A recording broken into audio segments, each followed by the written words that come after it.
Your license, madam? Your registration? Or perhaps you can offer us a truly convincing story." The young officer's tone, sharp and dripping with contempt, echoed across the quiet residential street.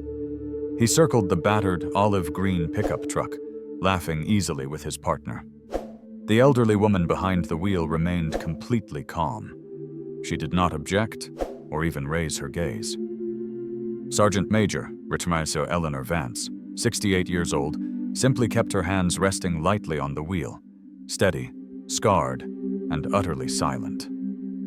An hour after this confrontation began, a large black SUV would pull up. When the four-star general emerged, he would not salute the police. He would point at the officers and deliver 6 words. "You just detained the woman who trained me." This woman, Eleanor Vance, was known to her neighbors on Oakwood Drive as the one who could resurrect any dying engine. Her garage doors often stood open, releasing the smells of oil and tools. Most did not know about her 27 years of clandestine service, missions without record, medals stored privately, never displayed. Eleanor preferred being judged by her work fixing carburetors, not by her past navigating classified operations. Only her wife, Linda, knew the full cost of her history. The incident began on an unremarkable Wednesday. Eleanor was underneath Mrs. Henderson's ancient Buick, performing an oil change as a favor. Her wife, Linda, 65, had gone for groceries. The September air held the first cool hint of autumn. The illusion of peace shattered with the screech of tires, too aggressive, too purposeful for their neighborhood. Eleanor rolled out from under the car just as the first black SUV blocked her driveway. 3 more vehicles followed. Men in full tactical gear poured out, weapons raised. Eleanor stood slowly, her hands visible, engine grease still staining her fingers. "There's some mistake," she began, but a rifle barrel immediately motioned her into silence. "Down on the ground now," she was ordered. She complied, the concrete pressing against her cheek as boots encircled her. Through the chaos of shouted commands, an officer zip-tied her wrists behind her back. The officers quickly circled her pickup. "Got ID?" She handed it over. They scoffed. "Retired? Yeah, sure." They ran their fingers over the truck's dents, blind to the true story the marks told. Afghanistan, 1978. Colombia, 1983. The sun beat down. They forced her to empty her pockets. Keys, wallet, a small notebook listing names, some starred, some definitively crossed out. "What's this? Some kind of code?" the officer sneered. "Names of men I served with," Eleanor replied simply. The officer tossed it back carelessly.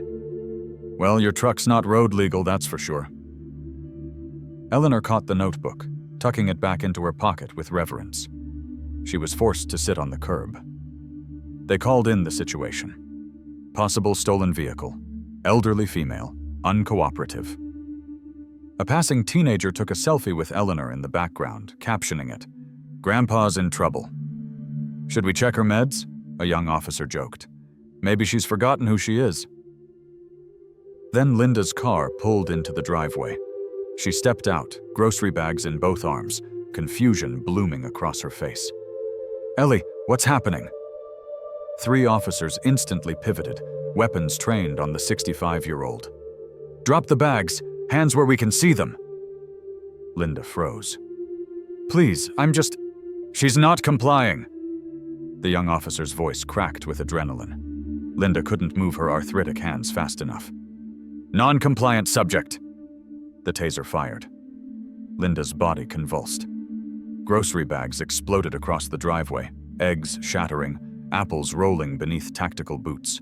She collapsed like a marionette. Eleanor didn't panic, didn't scream.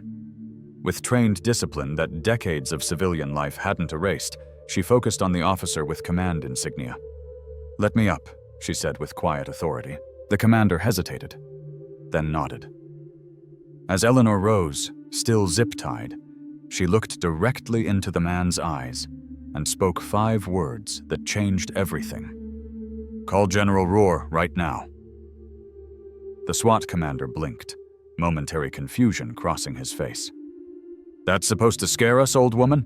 a younger officer scoffed. "We're executing a warrant for Carlos Mendez. Save the military name-dropping." Eleanor's eyes remained fixed on the commander. "This is 4588 Oakwood Drive. You want 4588 Oakwood Avenue. Different zip code entirely."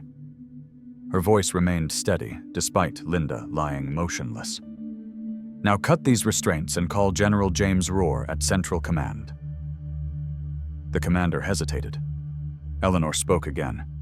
"Left inside pocket of my jacket. Look, but don't touch."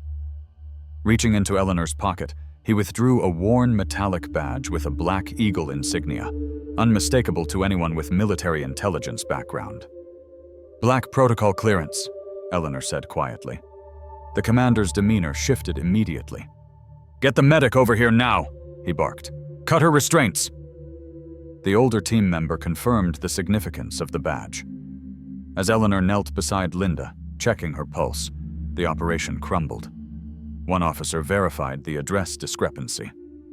"You hit the wrong house," Eleanor stated flatly, helping Linda to a sitting position.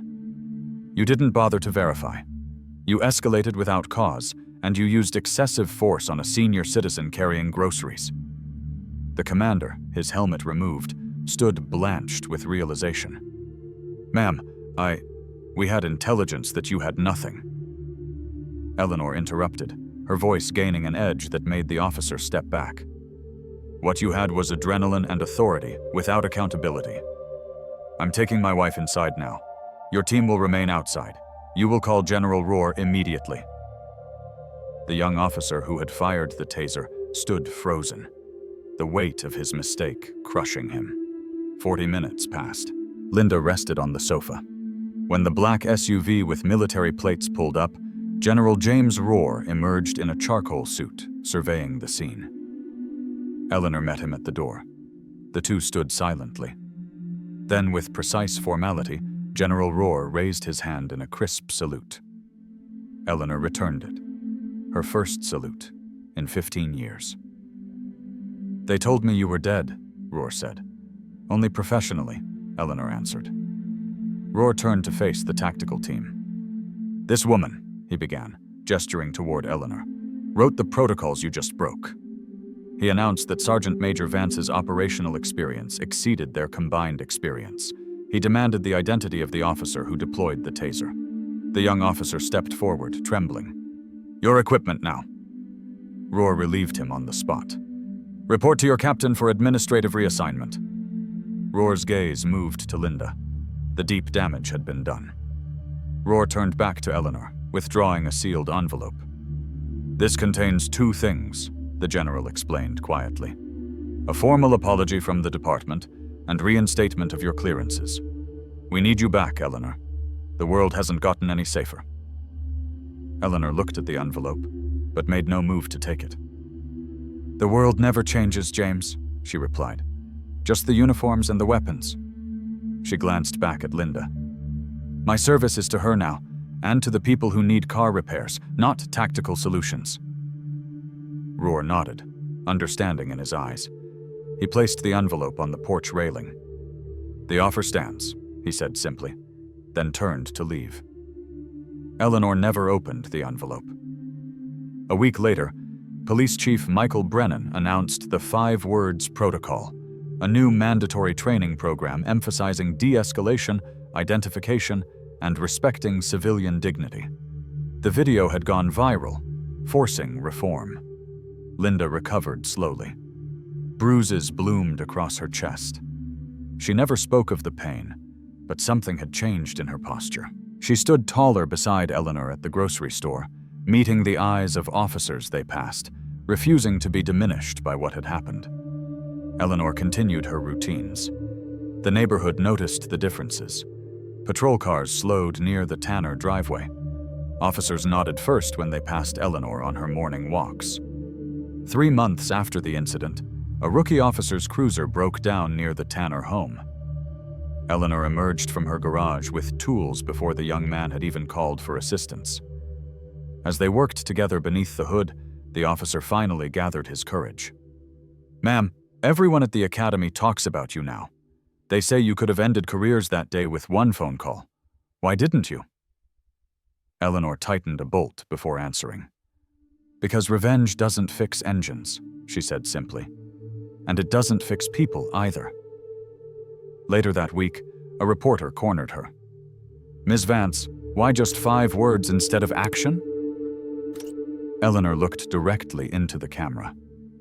"Because 5 words were louder than fear," she said. "And sometimes the strongest position isn't the one where you're standing over someone else. It's where you're standing your ground." She walked away, back to the life she'd chosen. General Phillips returned 3 months later, this time without ceremony or uniform. He and Eleanor sat on the porch of Eleanor's modest home, sharing whiskey and watching fireflies. "You turned it around, Eleanor, like always." Eleanor shook her head. "They turned it around themselves. All they needed was a mirror." The truck still rattles down Main Street every morning, carrying lumber and tools. But now police cruisers pull over when they see it coming. Not to stop it, but to salute it. And at the police academy, every new recruit reads a laminated card with 6 words. "You never know who you're stopping."